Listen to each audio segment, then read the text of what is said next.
I hate to break up such good conversation. I really hate to do that, but thank you for coming. Really appreciate all of you attending this event today. A couple housekeeping things before we get started. There's drinks over here if you'd like drinks. Restrooms are through these double doors right here. Last one, if you hear an alarm go off, it is the EMS responding to an emergency. It's normal. That's what they do here.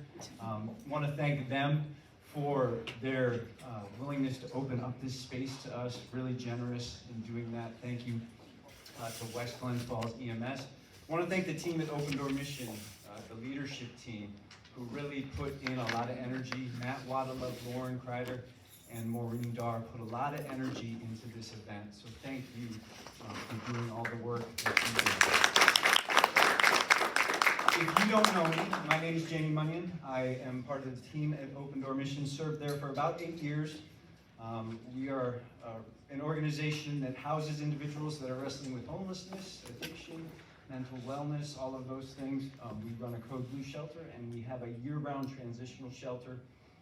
Really proud of the work that we do at Open Door Mission. There's other organizations that are tabling here. When you have an opportunity, check in with some of those folks. It would be good to get to know them, get to know what they do, some of the nuances of their work.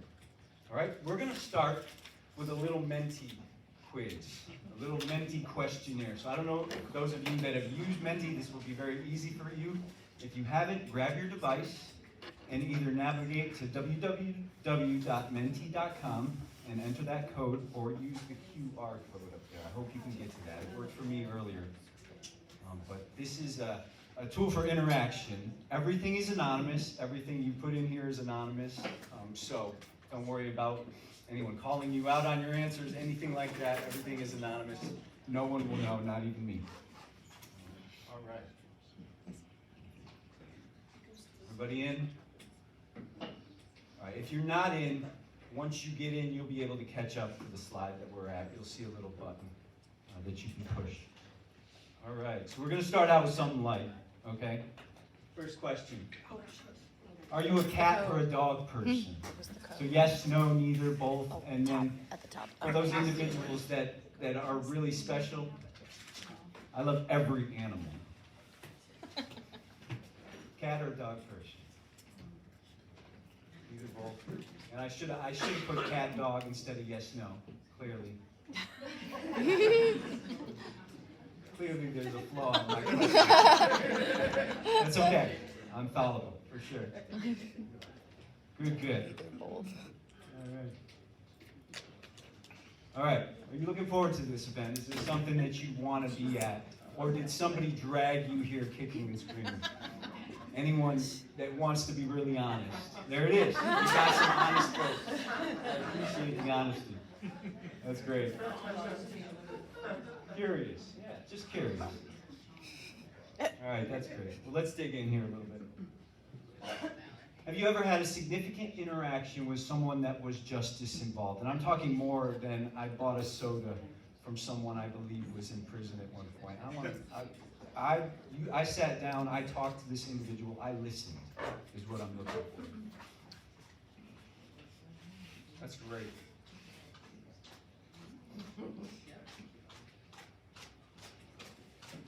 That is awesome. I love to see that stat. So 32 individuals, 33 individuals in this room have supported someone. Maybe even if it was just listening, they have supported an individual that was justice involved. It's great.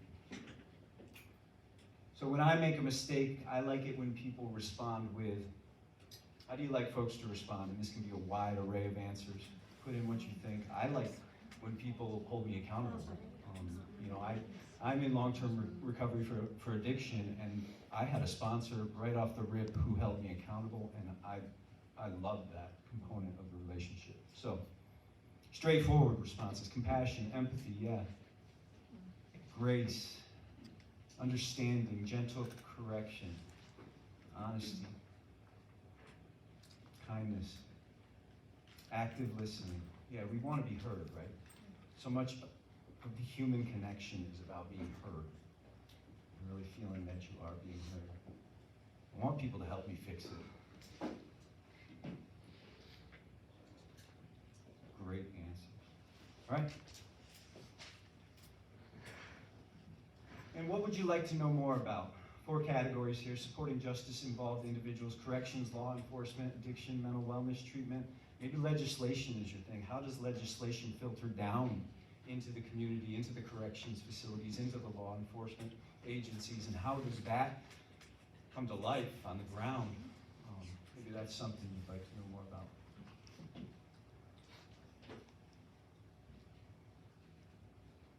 That's great. Yeah, really even.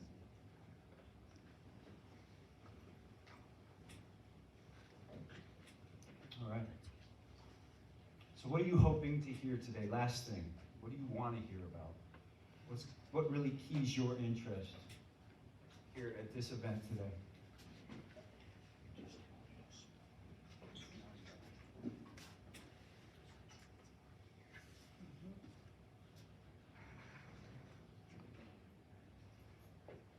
Change and progress, yeah. Rehabilitation, collaboration, solutions, testimonials, employers willing to hire, outreach, ideas. It's great. There's a lot. There's a lot when it comes to these issues, and I think it's important for us, whenever we approach these complex issues, to approach them with humility. We talk about cultural humility quite frequently, and just approaching individuals from different cultures humbly and learning what the differences are. We can apply that to any domain of social work, social services, human services, and we should, rightfully so. We should be open to different perspectives, and we should be open to the complexities of the issue, and really doing our best to see things from a broad lens while seeing things from a very finite lens, which is really hard. That's hard work, but that's what we've been called to. So I would encourage you today just to approach this with that humility, take that humble posture, and really consider these issues in that way. We have an incredible program. We have 4 speakers here for you this morning. We have a testimonial, and we'll have some time to do some talk around the tables right in the middle, so you'll get a little break right in the middle of the event. You'll be able to, stand up, walk around, but we want you to engage. So we would encourage you to really have those conversations and voice your opinions and be open to what other individuals are sharing. Okay? So I'm going to call our first speaker up. Our first speaker is Ben Deeb.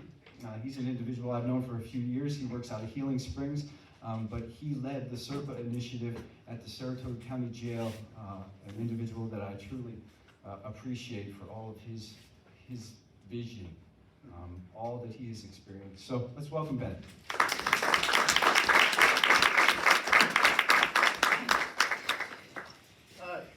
Hi. I'm honored to be here. My name is Ben Deeb, and I have 10 years of lived experience with the justice and correction system.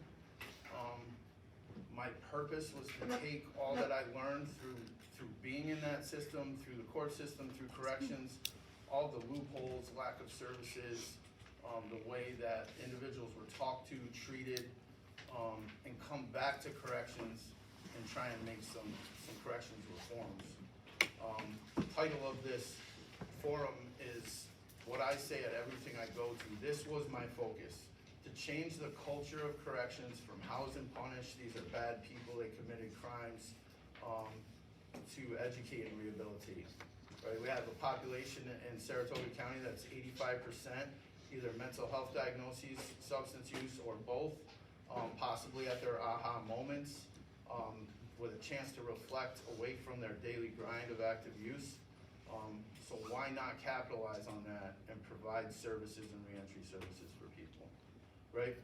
I knew coming into this that as an ex-offender, as a justice-involved individual, that the culture of corrections, that's what I'm gonna talk about, is culture and collaboration. That the culture of corrections goes back a long way. And that culture has been, we're only responsible to house these people, keep them safe, these are bad people, or these are people who committed crimes, we're not running a rehabilitation center, why are we giving these people the medication that's our top contraband? All of those hurdles I had to navigate coming in to Saratoga County and trying to implement programs. So it was only 3 ways that I found to overcome that, through trial and error. I know when I first got to Saratoga, I would turn a corner and hear the boots to the ground corrections staff. I don't understand why they're letting this convict walk around in here. He's gonna relapse, this is gonna go bad, what's gonna happen? But I understood where they were coming from, and I talked to Colonel Emery and I said, listen, can we get some training? Can we get some education in the corrections officers academies that we host here? We're lucky enough in Saratoga, we catch 5 counties that come to Saratoga for that academy. So myself and Brendan Norton started training the science of addiction and recovery.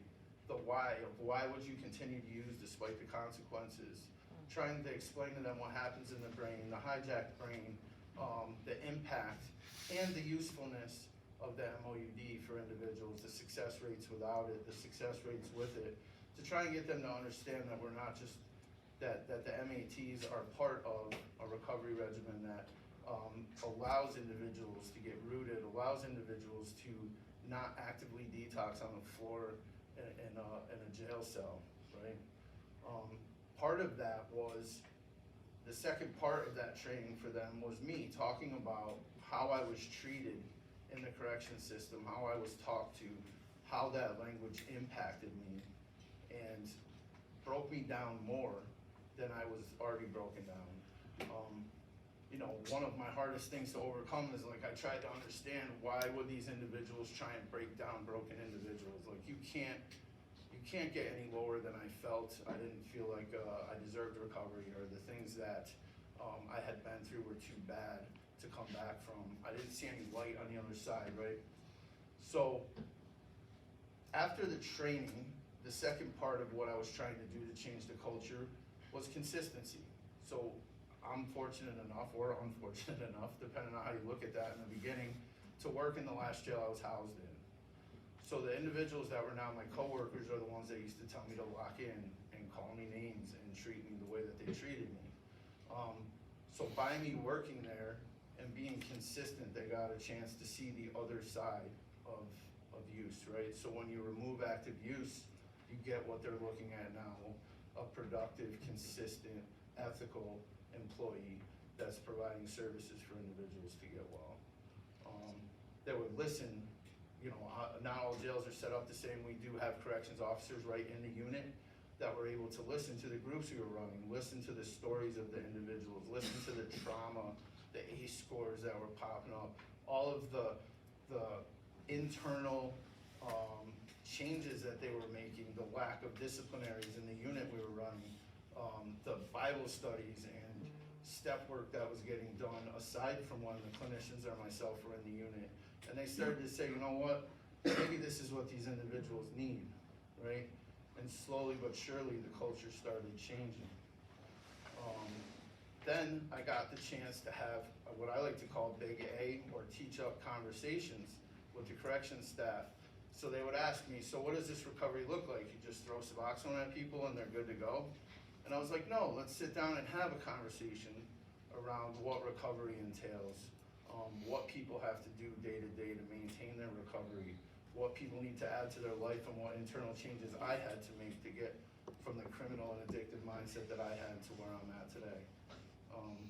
And I had those conversations on a weekly with individuals that wouldn't even sit in the break room when I walked in. They would get up and leave. So slowly but surely the culture of the jail started to change. The second part of what we needed in Saratoga to get forward motion was collaboration. Collaboration is key, right? Collaboration is key. The jail does not have the staff, the financial means to support a full recovery initiative. They just don't have it.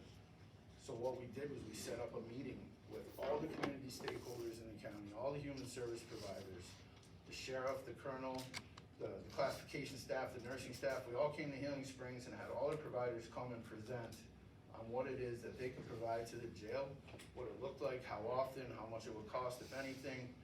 And we found that no one wanted to get paid. No one wanted to get paid. They just simply wanted to be allowed in the jail to support people, to educate people, to give therapy to people. And we launched our recovery unit, right? So we now have a 48-man recovery pod with 15 hours a week mimic all those programs for the females. Through those collaborations, we now have warm handoffs, we now have referral sources for reentry.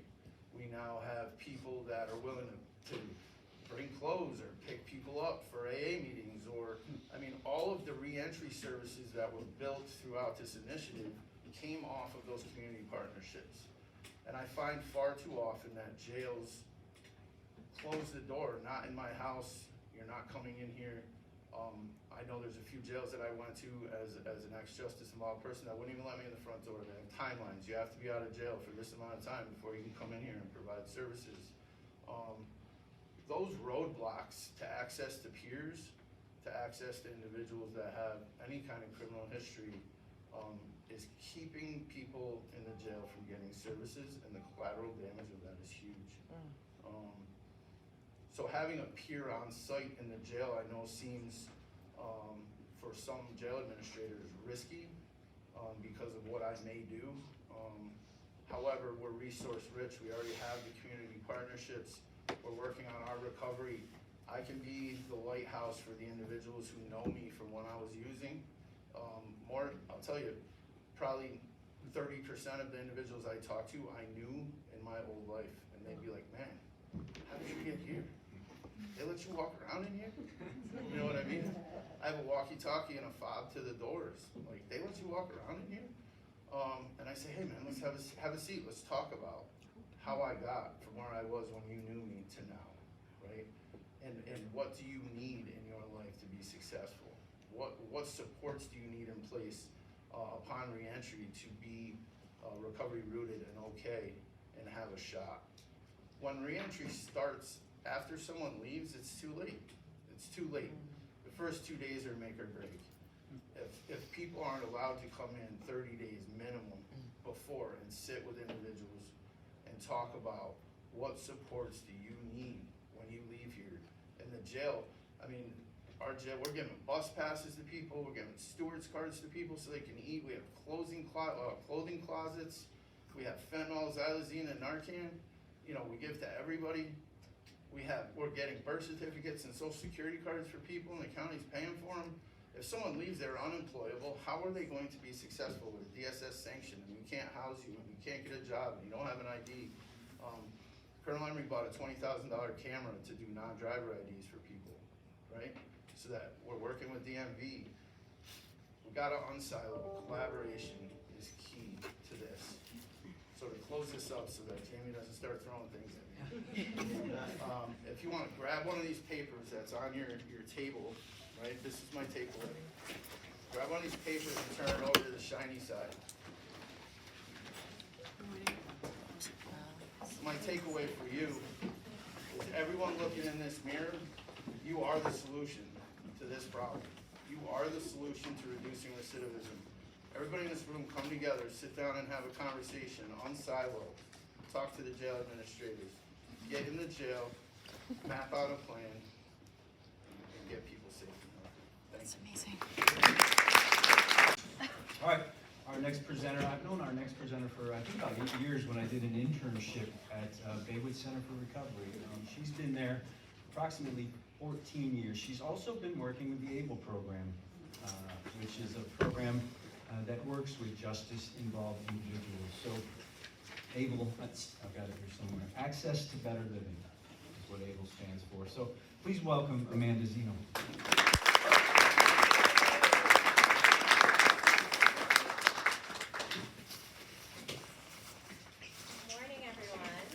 Thank you all for being here. I work at the Baywood Center, been there a long, long time. What we do is try to get out into the community to offer services to more and more people. When I first started at Baywood, we were all in-house, 4 walls, same building, never saw the light of day until the end of the day. And now most of our staff is on the road, in the jail, out in the community doing something. So the ABLE program came out of a grant several years ago. It just happened to pop up that reentry monies came available. They put together a grant in a couple of months. And within 2 months, I was in Warren County Jail providing services. What the ABLE program does is connects people with community resources. We meet with people whenever they want. If they want to meet us, day 2 being in the jail, we'll be there. If they're like, well, I'm hunkered down here for the next 9 months, and they want to see us month 7, we'll go then. Or the day before they were released. Whenever they need services, we'll show up. We're very lucky that we have that 1 foot in the jail, 1 foot in the community, so that we are still connected to the community resources. A lot of times the staff that's working in the jail doesn't even know what services might be available. Even the medical and BHU staff are a little bit removed from that. And at times, they don't have the capacity to make all of those referrals. Being on the outside looking in, we have that availability. We know who does what in the community and can start to make those referrals. So trying to educate the clients as well as the staff about what is available, what can the community do to support somebody as they're making their way out of the jail. We take our referrals from mostly anybody. Jail staff, public defender's office, probation, parole, treatment providers, treatment courts, family. I've had wives and mothers and fathers just randomly call me out of the blue because they heard about this program. And word of mouth in the jail. If you walk in there and you offer services to one person, word gets around and you become very popular. Our population is all justice involved, whether they're in the jail or at risk of going to jail. We have lots of people that are on probation or parole, and somebody will reach out and be like, well, if this person doesn't get the services they need, they're gonna end up in jail. What can you do to help? So we try to be that prevention method too. Almost all of our people are substance abusers, as well as seriously and persistently mentally ill. That's become a larger and larger population for us. We've been collaborating with Ascend to refer out some of those clients because we don't have as many mental health services available as a mental health program would have. The referrals that we make are for lots of things: housing, substance abuse and mental health treatment, transportation, insurance, whatever they ask for, we try to figure out what's available for them out there. Lots of barriers to people being able to get the services that they need. Mental health can certainly be a barrier. If I'm doing a referral to an inpatient substance abuse program and they have a serious and persistent mental health issue, they're probably going to be denied. And if they are on disability, they may have Medicare, which limits your options. So it's trying to navigate a lot of different barriers to getting people what they need. Insurance, obviously, we all deal with those issues too in terms of, do they have insurance? If they have insurance, what's covered? Is it Medicaid? Will they have transportation? Being able to, verify what they already have, what resources are available, and what we need to get for them. Baywood is very lucky in being able to have a community outreach program in addition to all of the services that ABLE has. So if we get a participant who is going to some far-flung place to live with family and can't get back to Baywood for services, we have a team of counselors that is able to deploy to them. So we've just hired 3 new community outreach counselors in the last 6 weeks, growing exponentially. So being able to utilize those resources. And those resources are available for anyone that's in need of substance abuse treatment. Our counselors will go out, they can do all of the things that we can do at Baywood, except for the groups. And we've got telehealth for groups.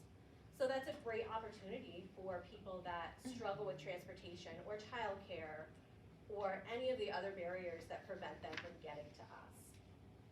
We also offer family services for loved ones. So if we've got somebody in the jail, their families can also seek services through Baywood. They don't have, the person never has to become a client. They can say, I don't want to do treatment, but their family is still welcome to seek services.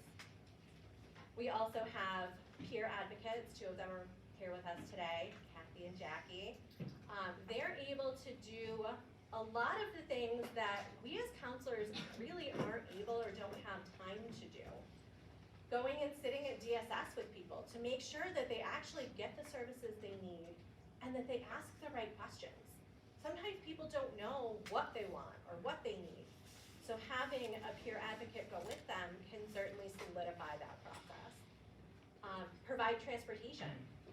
I don't know how many people Kathy has picked up from the jail and taken to treatment programs because Medicaid transportation was a problem. There was no family available, or there was no healthy people to bring them someplace. So that's certainly been a great support for the program. Lots of things that we could certainly improve on in terms of what we're doing in the jail. I would love to have more programs in the jail, beyond ABLE. Things that people can do while they're already there, you know, getting a start on something so they're not just hanging around. So increasing programming, more supports, more staff available. Ascend has been working with us as well on having one of their outreach people available. But really, there's only 2 of us. There's me and Gabby. So we need that support and being able to coordinate all of these services. And increased communication with the jail staff. What Ben was talking about earlier, kind of changing that culture within the staff. I would love to know what the officers think of the people that we're working with. When I meet with people in the jail, they're on their best behavior. They are asking for services. When they get out of the interview room, they may not be acting the same or saying the same things. I'd love to be able to talk to the staff about what they're seeing and, you know, maybe working with them to offer and encourage more services. The more we can encourage people to do the next right thing, the more connections they have, and the more familiar faces, the better. I work in a lot of different areas. I wear a lot of hats. So I'm at Baywood, I'm in the jail, I do Saratoga County Drug Court, and I also work at DSS doing their drug and alcohol assessments. So being able to tell somebody, hey, you're gonna go from the jail to DSS, they're gonna schedule you to see me on a Thursday, I'll see you at Baywood. It's being able to kind of have that connection with them, being like, okay, so I know who you're seeing next. So you're gonna go to Baywood, you're gonna see this counselor, this is what the process is gonna look like. Being able to kind of have those wraparound services has been really important. I half joke, I never meet strangers. I see a lot of the same people in a lot of these different venues. So being able to understand what the process looks like has been a huge help in being able to get people the services that they needed.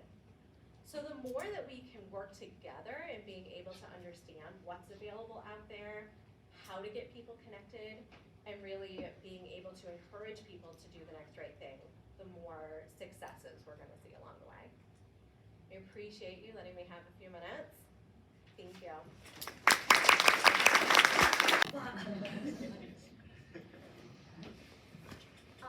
So I am Amber Bodat. I am the Director for Supportive Residential Services and Outreach. I was the coordinator for Outreach back in February 2022. So I want to talk to you guys today about lemurs and about outreach, kind of how they're different and how they're the same and what we do in each program.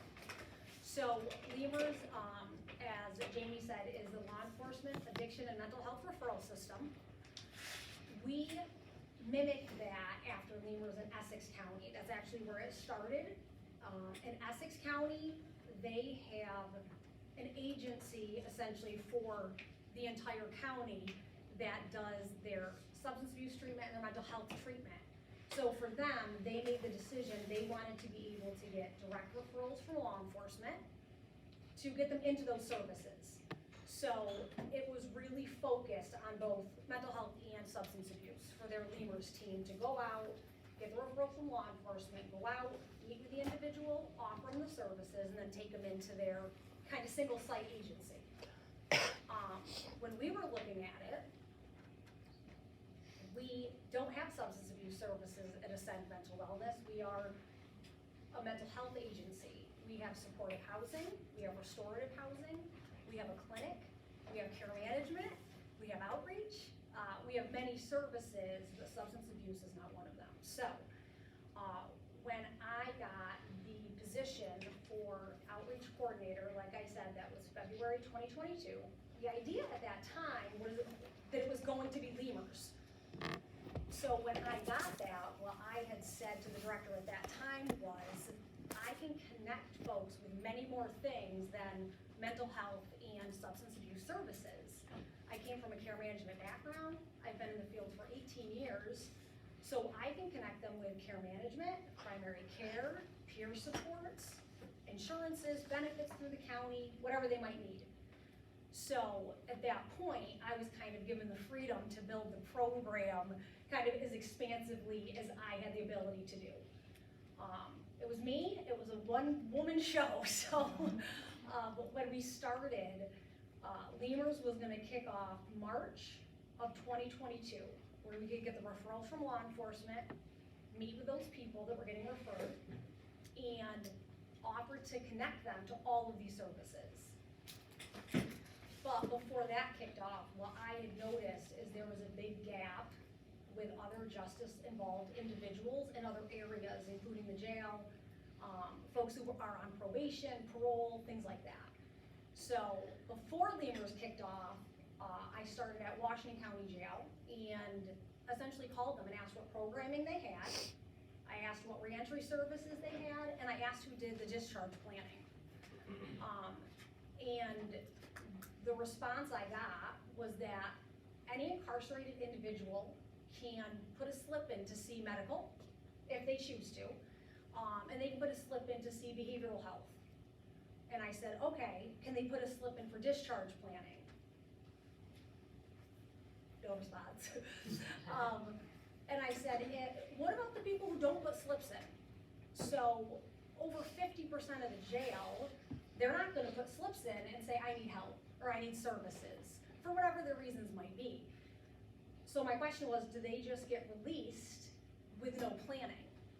And again, there wasn't much of an answer to that question. So I had asked at that time if I could come in to the jail and if I could do it. If I could do the reentry services, connect everybody, they don't have to put a slip in. If they're getting released, they will just see me before they get released. And if they don't need any help, they're adults, they can tell me they don't need help, and that's fine. But they will get my information and they can contact me after they leave if they change their mind. So it took about 10 minutes and they said, yes, yes, you can come in. So what I did at that point is, and this started in February, is going into the jail, have the person come down into booking. We're at a table, there's no glass between us, and just sitting down, human being to human being, doing a quick assessment with them. Because what I noticed was people would come down to meet with me, and they would say, I don't think I need anything. And I'd say, okay, can I ask you some questions? Let's make sure you don't need anything. And so we would go through all these questions, and it would focus a lot on the services that we can connect them to. So to name a few, mental health treatment, substance abuse treatment, care management, county benefits, insurance, peer supports, primary care doctors, kind of you name it, we'll connect them. So what I found is doing this kind of short assessment with them, they needed things, they needed connections to things, housing being a big one. So we would meet with them, I would do that assessment, we'd figure out what they need, and we would make those appointments from the correctional facility. We would be sitting there, I would call the primary care doctor, tell them their release date, it has to be after this date, we have to set up a Medicab. We would talk about them unpausing their insurance, because they don't realize that when you get incarcerated, your Medicaid goes to in-facility Medicaid. So you need to call Medicaid and say, I just got released, it needs to go back to community Medicaid so I can pick up my prescriptions and go to my doctor's appointments. They don't know that. A good example, I worked with an individual, myself and Gabby Wood, one of my outreach specialists for Warren County over there at the table. We met with an individual who said, I used to get Social Security and I need to reapply, I don't get it anymore. And I said, when did you stop getting it? Well, I went to jail for like the second or third time I went to jail, and then I never got it after that. And I said, okay, it could just be paused. You don't have to reapply. We could just fax a piece of paper, show them your release records, and they're gonna reinstate your social security. And so Gabby and I called, and that's exactly what it was. So this gentleman could have been getting social security that whole time. So what we found is there was so much education that had to be done that people just don't know, and they need help. They need somebody to sit with them, give them direction, help them do it, and make the phone calls with them. So that's how outreach started, to be honest, was in Washington County Jail, hugely successful. It was getting to the point where I was seeing people 30 days, I would say, before they were getting released. And it got to the point where people, incarcerated folks would stop me in the hallway and say, when can I see you? When can I see you? I wanna see you. So we also added that they could put slips in now. So we see every single person before they leave. And then we have some folks that just wanna see us before that. So they can now put slips in, we see them that way too. This outreach service, we, through collaboration with Sheriff LaFar, we started in November 2023, going into Warren County Jail as well. So Warren County Jail is now getting that service as well, which has been going great, and that's gonna continue. So that's just kind of a small example of how outreach started. I think one of the big benefits as well is that we work with them in the jail, and they get to know us in the jail, and we work with them outside the jail. So they call us when they get out. So we are helping them in both aspects. And I think it does a lot for the working relationship that they have, and I think they trust us a lot too, which is huge. As far as Lemurs goes, that did go live March 2022. So what Lemurs is that is where we get direct referrals from Glens Falls PD, Washington County Sheriffs, and Warren County Sheriffs.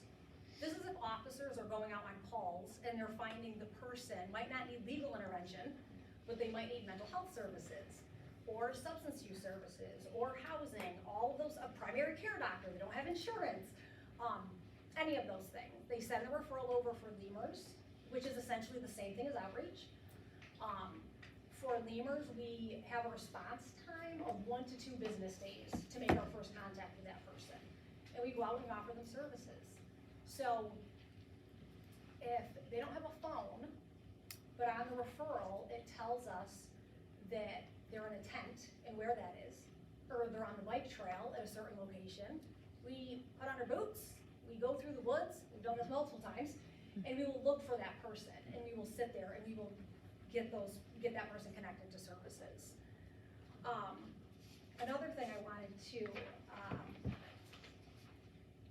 give you guys is some numbers. So, as I said, we started in 2022, so that was about 9 or 10 months worth of numbers for the year of 2022. Numbers for 2023 are from the entire year. So, just to give you guys an idea, for 2022, total referrals, this includes Lemurs and all of outreach. Outreach did come to encompass Warren County DSS. We do get some community referrals. A large bulk of our referrals come from Warren County Probation, and we also take referrals from Washington County Probation. So including all those referrers, in 2022, we had 310 referrals. And in 2023, we've had 511 referrals. We also keep track of outcomes, which everybody likes to see and hear. So all of the people that we served between Lemurs and outreach, in 2022, we made 83 connections to mental health. In 2023, it was 80. For substance abuse treatment in 2022, it was 30 connections. This last year, it was 43. Homeless and emergency housing was 44 in 2022 and 55 in 2023. We also started keeping track of other housing we connect people with, so that would include getting them HUD, putting in SPOA referrals for mental health housing. In 2023, we did 43 of those. Education and employment, there was only 1 connection in 2022 and 10 in 2023. Care management, we did 67, and in 23 we did 71. Peer supports went from 6 to 8. Legal services, we had about 25 referrals for that last year. Veteran services, we made about 3 connections in 2022. That increased to 9 last year. Primary care was the biggest jump. So for primary care doctors, we made about 12 connections last year for folks, in 2022, I'm sorry. In 2023, that 12 went to 40. For county benefits, we made about 90 connections in 2022, and that went to 104 for last year. And we're also getting increased referrals for elder services, for people who contact the police because they think somebody is in their attic or breaking into their home, and it could be dementia, and it could be schizophrenia, and so that's another thing. We've done about 5 referrals for that. Those are some of our most difficult, is both, Sarah Wood is our outreach specialist for Washington County over at the table there, but they'll both tell you it's one of the hardest things to get people connected to, is those elder services. So I wanna close with just kind of a full circle moment that really will stick with me, and I think showed the importance of not just working with people in the jail or through just law enforcement contact or just probation, but to work with everybody together in all these different areas. So there was a gentleman that I saw, he was in Washington County Jail, and we called him down to do the outreach services for him getting released. He came down to get out of the pod. I don't know why I'm here. So I said, okay, well, let me just do this quick assessment. So I do the assessment. It appears he has some needs, but he says he does not have needs, and I'm gonna respect that. So I give him my information. I say, take it with you. If you need anything, let me know. He gets released about a month later. A month after that, I get a Lemurs from Washington County Sheriff's, and I see the name, and I'm like, I think that's the guy I saw. So the Lemurs referral was because he had overdosed and he was on his parents' front lawn, so they called the police. So this day I was able to respond to that referral within an hour or 2. So I drive out to the home, Dad's standing outside on the driveway, and I tell him, I do outreach, I got a Lemurs referral, wanna come out and offer your son services. He says, he's not gonna talk to you. And I was like, okay. He doesn't take help from anybody, he won't even talk to you, he won't even probably let you come in the house. And I said, okay. I said, can I ask you something? Yeah. Was your son in Washington County Jail about a month or 2 ago? And he says, yeah. I'm like, okay, well, I think he's gonna know who I am. Can we just give it a shot? Just let me try. I'm a likable lady, just let me in the door. So he's like, all right, fine. So, he opened the door, I walk in, and as soon as he sees me, he looks up, and by name, he's like, Amber? And I was like, yes, I got him. So we sat together, and I just said to him, I said, if you don't feel you need services, I will respect that. But law enforcement is not just punitive. They asked me to come out here to help you and provide you services. Are you willing to do that? And after talking to him, he was. We got him into St. Joe's. His parents were a huge part of this. The next morning, I checked in with his mom, and she said, yep, he followed through, we're driving there now. And he went inpatient. So it was just an example, though. If we're not in all those areas, he probably wouldn't have even let me in the door. So, and that's one of those things that I consider a huge success, and we continue to grow from there. Our hope is that we can keep expanding. I only have 2 outreach specialists, like I said, Gabby Wood in Warren County, Sarah Parker in Washington County. Our hope is that we can get, funding is the biggest issue, so if we get funding, we can get more outreach specialists. We can open it even more to the community. Thank you. With the Warren County Sheriff's Office for 32 years. Most recently 4 years as the sheriff. Would you welcome Jim McFarland?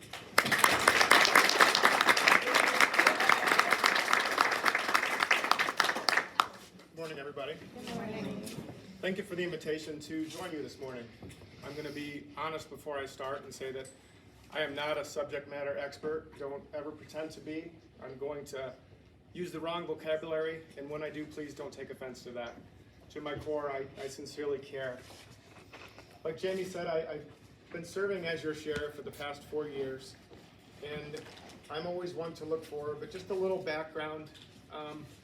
I take full ownership in where our sheriff's office is today. We've effected a great deal of change. It's a really complex operation. We've spoken a lot about corrections, but I'm responsible for emergency communications, civil operations, our police officers, investigators, support staff, and corrections. And I saw years ago that we could improve, and you can only do so much in the way to improve when you're in the food chain, you're not at the top.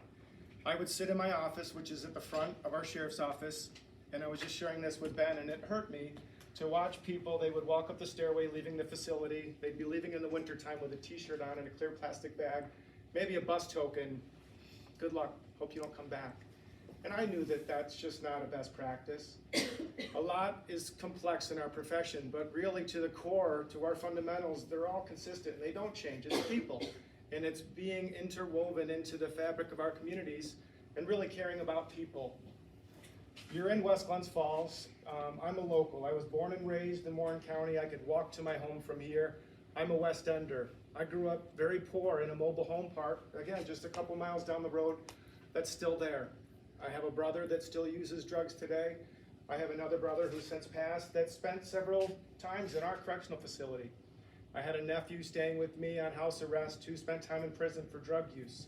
I know that many people that come stay with us, that call for our services, who are in crisis, are good people, and they're struggling, whether it's with addiction or mental health, whatever's motivating them at the time to request assistance. So I know that we need to do better, and we need to affect change. But I also know that I can't do it alone. People can't be voluntold to do things, and changing the culture and the vision of a sheriff's office, it's like turning a cruise ship. You're not turning a speedboat. We've been working really hard for 4 years, and I give a lot of credit to the men and women that I work with. I've asked a lot of them, and we're not perfect. We have a lot of areas where we'd like to improve. I sit at the top in a corner office, and I am insulated, and I'm not privy to a lot that goes on day to day, and I'm not embarrassed to admit that any longer. I'm running a small business with a $31 million budget and 250 employees. I can't micromanage, and I can't be a part of every decision. I have to trust that we have good, sound, key employees that take my core values and that they're doing what they're expected. They're either doing it because it's the right thing to do and they care, or because they don't want to get in trouble. I'd prefer that it be the first, but sometimes it's the latter. Police officers, corrections officers, we're a pain in the ass. We're fickle. We don't like change. So when we're starting to make these changes, I've been referred to as Mr. Rogers. I've got a Pollyanna approach, and I don't care. I'm fine with that. I know at the end of the day what I'm doing is for the right reasons, and it's for people. And I listened to Amanda talk today, and Amber, and again, I can't do any of this. I just can't. It's outside my wheelhouse. I'm not an expert.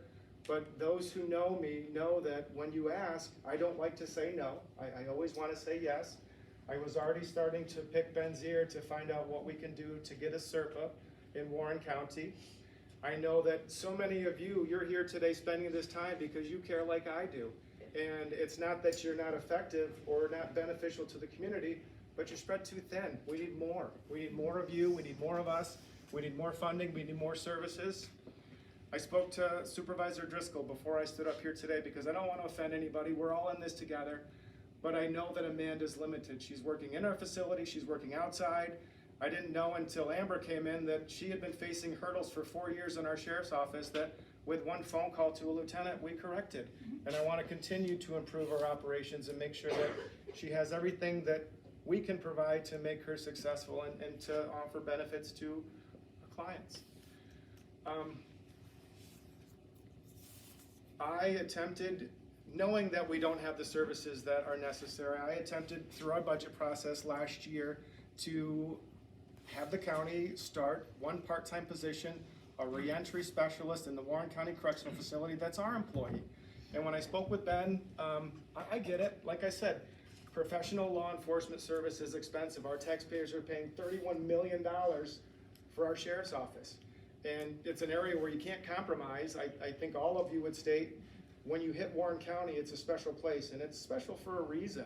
And we are a big part of that, and I take a lot of pride in what we have here. So just that one position, we asked, we had funding for the position. It was in a part-time code that was there. and we weren't successful. So I'm a co-employer. I can ask and I can control our operations, but when I'm told no, that's it. I'm told no. That doesn't mean, those who know me, when I'm told no, that I'm not gonna come over here and try from a different angle, ask a different way, try to show and have some statistics to support what we're asking for. And when I say this, then especially, you're not gonna find a kinder, more caring, genuine human being on this planet. And I'm surrounded by supervisors who share those same visions, so I'm sure there was a reason by the no for now, and like I say sometimes, maybe it's not a no, just not yet. But we'll continue to ask. I definitely would like to improve. I have honest conversations with Amber. We are part of the Lemurs program, but we're just scratching the surface. We're not making the referrals that we should. We need to teach those crusty officers that there's benefit into taking the 3 minutes to make that entry and ask for those services. And the same thing goes for corrections. Listening to Pat and the recording and hearing him talk about Officer Cody, I can't say that I'm embarrassed to know what took place in the Warren County Correctional Facility 4 years ago, 5 years ago, 6 years ago, because again, it was outside my control, but it was horrific. And it's not the people that are there now, it's the vision and the culture and the values that are established at the top, and the values were punishment. They were not rehabilitative, they were not in any way to benefit. It was, we need to make sure that these people don't ever want to come back here because it's such a miserable place to be. And again, my brother was there, and I know that's just not a best practice. But I also know that running a business, I've got to look out for the 100 members that are working in corrections and make sure that we don't pile too much on top of them, that we make sure that they understand their role, safety, security, and good order of our facility. They're not counselors, they're not social workers, they're not medical clinicians. We can't ask that of them. What I do ask, and when I say this, sometimes it comes off as insulting, and I don't mean it in any way, shape, or form. I ask our team to look at what we do like parenting. You expect that your children are gonna make mistakes, they're gonna exercise poor judgment, they're gonna make bad choices. And when they do, you don't hate them, it's not personal, you're maybe a little upset with them in the moment. There's gonna be a consequence, and that's it. Once the consequence is enacted, that's it, you move forward and you drive on. And if our staff, we're looking at it with the same lens, that you can expect that people who we encounter are going to make bad choices, exercise poor judgment. When they do, there's going to be a consequence. But that consequence is delivered with respect and dignity.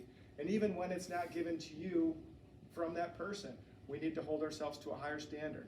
Those are my core values. I know that our team understands those core values, but I also know that we don't always live it. We don't always walk that walk. And again, I've never served in the correctional facility. My background, I started as a 20-year-old snot-nosed kid as a police officer in 1991. And I've come up through the law enforcement ranks. I've been an investigator and served in our administration. So I've never served on a floor in corrections. I've never had somebody throw feces at me. My interaction with the public was generally at most 45 minutes from the time of a criminal investigation into our police booking and processing, and either to a judge or to the correctional facility. 45 minutes at the most. The interaction was minimum.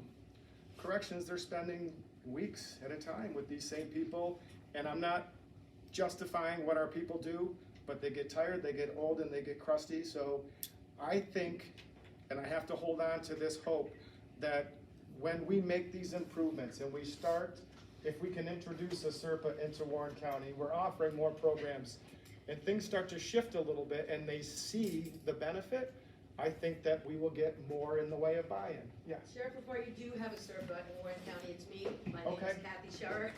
My I'm there. apologies. That's okay, I'm just Well, there when for I you s- every other week, but I can be there as often as you want. You mean hiring one full-time for you? When I say this, and I'm like I said, I don't use the analogy the right way, a peer SERPA, I'm gonna assume that you are not, you I'm a didn't peer. come from justice involved, you did?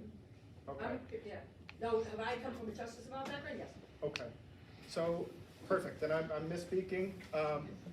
I want to get more in the way of full-time. I would like to spend $20,000 to make sure that we have a camera so people can have an ID card when they leave our facility. I want to make sure that we are offering as much as possible in the way of services. But I can't do it. I have to have help from you, and if when I'm done, I'm gonna ask if there are any questions, thoughts, or experiences, and please know you're not gonna hurt my feelings, so hit me with it, because I can't affect change unless I know. But I wanna make sure that any programs we can provide, we're providing.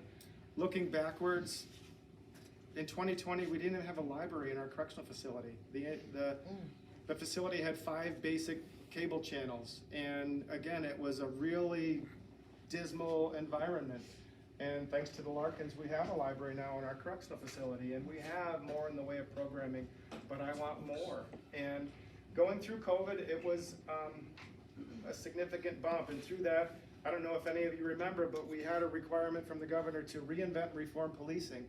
And through that, I learned a lot of things that I didn't really know much about. I'd heard the term implicit bias, restorative justice, restorative practices, but I've come to learn and grow and experience, and I'm a 52-year-old crusty man myself, but again, I know it's important for us to have a basic understanding and knowledge of all this so that we can do better.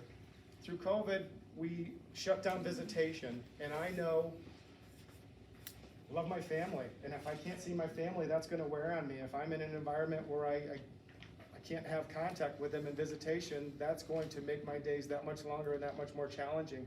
We didn't even have smart televisions in our housing unit so that we could offer remote programming, and those are the types of things that we've done. So if you have a piece of paper and a pen in front of you, my personal cell phone number is 518-307-5042. I enjoy coming to meetings like this because I'm taking more away than I'm ever gonna offer to any of you folks. But if you have something that you think would be of benefit, I don't care if it's a parenting program, if you wanna teach people how to crochet, if we can make it work, we're going to make it work. Again, I wanna stress that we may need to take it slow because somebody like Amanda now has free reign, like Ben does in our facility, to walk around unescorted, but that takes time, it takes trust, it takes, you know, a demonstration of ethical conduct before we just open up the doors to everybody. So anytime we offer a new program, it's gotta fit into our day-to-day schedule. We are offering a full MAP, medication-assisted treatment program. We were doing it before we had the legislative requirement. Our program is now really, we have 90 people staying with us now, 32 are participating in MAP. That's effective as of today. But all those things take time. So if we're gonna offer a program, an in-person program, there's gonna be a requirement to process people in, get them in the door, have an escort, get them to a location. And you may want to offer a service that sometimes we can't commingle. We have certain requirements where people staying in one unit can't mix with people staying in another, or specific co-defendant keep separate. So please just be patient with us. If you suggest something and we say yes, or let's look at it, and we start to do it, and you feel like you're reaching hurdles, don't be mad at our captain, don't be mad at the lieutenants. Just give me a call and we'll figure out a best practice and we'll figure out a way to make it work. So ultimately, the message that I really wanted to share with you is our Warren County Sheriff's Office, we're doing better. We want to continue to improve. We want to continue to grow and do better. But I'm going to need all of you to help us do that. Any questions or thoughts?